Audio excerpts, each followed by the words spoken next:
Hello, welcome to one new cooking blog with me. আর আজকে কিন্তু কোনো বড় ব্লগ না, এটা একটা ছোট তোমাদের সাথে রেসিপি শেয়ার করব। বাড়িতেই আছি, আজকে বিকেলে বেরোনোর কোনো প্ল্যান নেই। তো বিকেল হতে না হতে একটু তো খিদে পায় জানোই। আর বাড়ির খাবার তো খেতে ভালো লাগে না, কিন্তু সেটা তো আবার হেলদিও। তাই ভাবলাম যে মাকে গিয়ে বলি একটুখানি কিছু বানিয়ে দাও। তো মাও রাজি হয়ে গেল।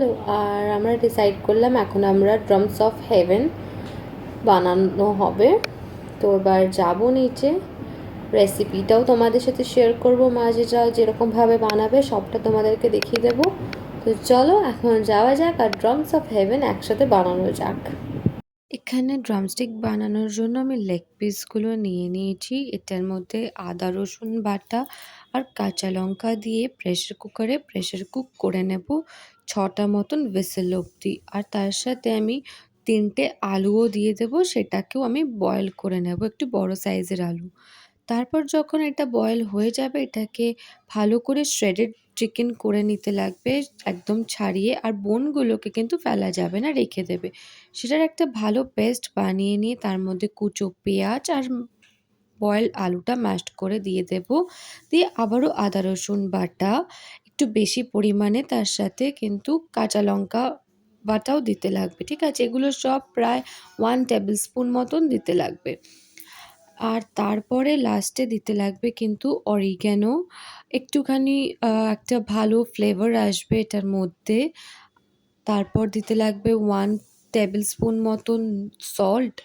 আর তার সাথে দিতে লাগবে কিন্তু পাপরিকা পাউডার, এটা 1 টিস্পুন বা 2 টিস্পুন মতন দিয়ে নিতে পারো তোমরা।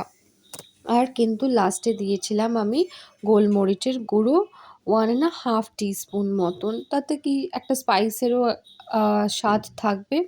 আর তারপর ধনে পাতা দিয়ে ভালো করে একটা ডো বানিয়ে নিতে লাগবে।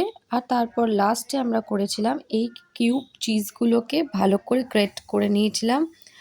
তারপর এরকম মেখে রাখার ডোটা থেকে প্যাটির মতন করে হাতে নিতে লাগবে, তার মাঝখানে চিজটাকে বেশি করে করে দিতে লাগবে অ্যান্ড বোনটা তার মধ্যে দিতে লাগবে। দিয়ে ভালো করে বোনের চারিদিক থেকে র্যাপ করতে হবে জিনিসটাকে। আমি এটা ভালো করে আরেকবারও দেখাবো সো দ্যাট তোমরা বুঝতে পারো। দুবার আমি দেখিয়ে দিচ্ছি এই জিনিসটা, যাতে তোমাদেরও কোনো অসুবিধা না হয়। এটা টাইট করে নিচের দিকটা একদম মিলিয়ে দিতে লাগবে। আরেকবারও আমি দেখিয়ে দিচ্ছি, দেখে নাও। এইভাবে সবকটা আমি রেডি করব, করে এটাকে আমি প্রায় 1 ঘন্টা মতন ফ্রিজে রেখে দেবো এখন। আর একটা প্লেটের মধ্যে আমি ময়দা আর পাপরিকা পাউডারের একটা মিক্সচার বানিয়ে নিয়েছিলাম, তার সাথে ব্রেড ক্রাম্বসটাও রেডি করেছিলাম, আর 3টে ডিম ফাটিয়ে নিয়েছিলাম।